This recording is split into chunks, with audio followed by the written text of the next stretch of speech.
So let me tell y'all what happened. I was minding my business on Hinge, not even in the mood to flirt for real, just scrolling, vibing, maybe looking for a little bit of validation on a slow Saturday morning.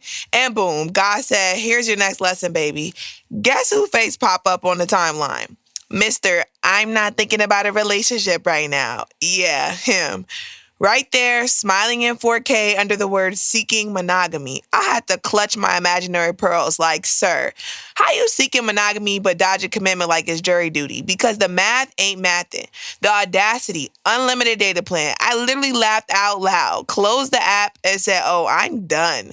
Not done like mad, done like over it. Because in that moment, it hit me. I've officially retired from decoding confusion.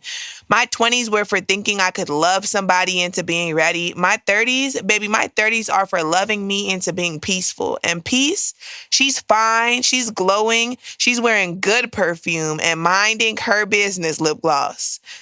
You're listening to O3, the Black Girl Formula, where we name what's heavy so we can move through it soft. We explore what it means to overthink, overfeel, and overcome as Black women making room for rest, truth, and a little bit of neurodivergence. I'm your host, Nell, and today's episode, it's for every woman who finally said, you know what? I'm tired.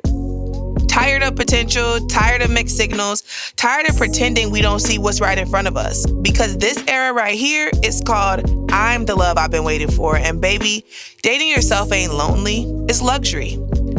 Something about 30 rewires your whole standards. I woke up one morning and my body said, enough.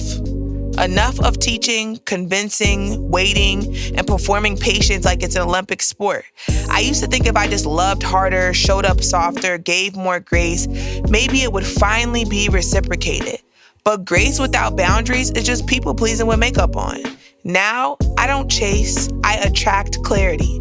I started asking different questions. Not why did he do that to me, but what in me thought I had to stay for that? And that's when I fell in love with myself for real. Because self-love isn't a caption, it's consistency. It's texting yourself back with action. The first night I took myself on a date, I felt ridiculous, I'm not gonna lie. Sitting at a bar, 2 glasses of wine deep, talking to the bartender about travel plans like I wasn't secretly practicing intimacy with solitude. But halfway through that meal, I realized I was having a good time. No masking, no shrinking, no checking my phone to see if someone missed me. Just me. And it was enough.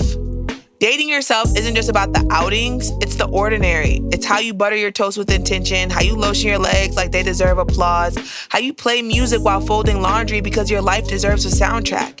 Everyday intimacy. I started lighting candles for no reason, drinking wine out of the good glass on a Wednesday, spraying perfume before bed, not for somebody else to smell me, but for me to remember I'm here. That's what the dating yourself era teaches you. You are worth your own effort. I learned to take myself seriously in the smallest ways. I bought flowers that didn't need an occasion.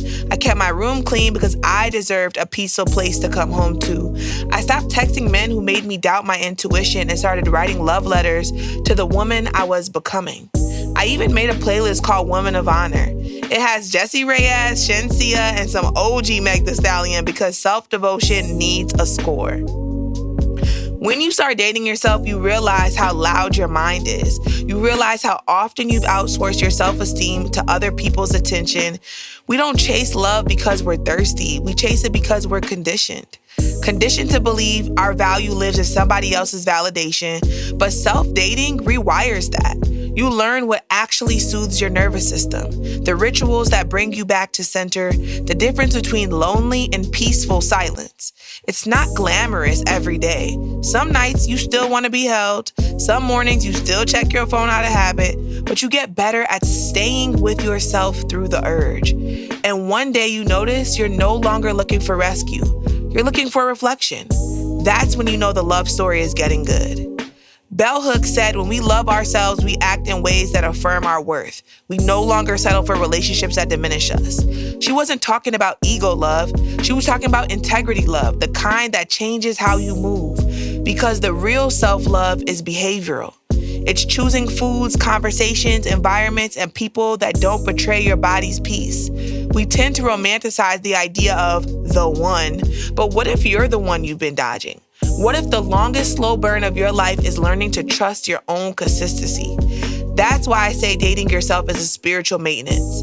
It's how you become the kind of woman who doesn't need a soft life trend because her whole life is a soft place to land. I want you to first observe. What version of you shows up when you're alone? Do you speak to yourself with the same compassion you offer others? What do you reach for when the silence feels too loud? Then own it. Own your patterns without judgment. Own the times you mistook availability for intimacy. Own the ways you performed being low maintenance because you didn't want to be left. Say it out loud. I am worthy of slow, stable, sacred love, especially from me. Finally, opt out. Opt out of urgency. Opt out of rushing healing like it's a competition. Opt out of any narrative that tells you need a partner to be whole. Because wholeness, starting with yourself, is the real flex. We're back in the lab with another experiment, and we're breaking this down into a week-by-week play for this month. Week 1 is the courtship. Do one thing a day that makes you feel desired by you. Put on the red lip, take a long shower, eat slow, compliment yourself out loud, whatever you need to do. In week 2, it's the commitment. Plan a Friday night date for you. No chores, no catching up on work, no scrolling. Dress up like someone you're trying to impress, and then remember, she already chose you. Week 3, the intimacy. Write yourself a love letter. Talk to your body like it's a home, not a project, and ask, what does pleasure feel like to me when no one else is watching? Week 4, the forever phase. Keep your promises to yourself. Follow through on the small things, the gym, the morning walk, the journaling, because consistency is how you prove to your inner child that love can be safe. By the end of the month, you won't just feel better, you'll feel occupied, unavailable for nonsense, and taken by your own peace. Seeing that man's Hinge wasn't heartbreak. It was a release. The universe said, you passed the test. You finally see that confusion is not connection. When we love ourselves, we act in ways that affirm our worth. And I'm done shrinking, second-guessing, or suffering to keep what drains me. Dating myself is the first time I felt chosen without having to earn it. It's not punishment, it's peace. It's not lonely, it's alignment. It's not aesthetic, it's regulation.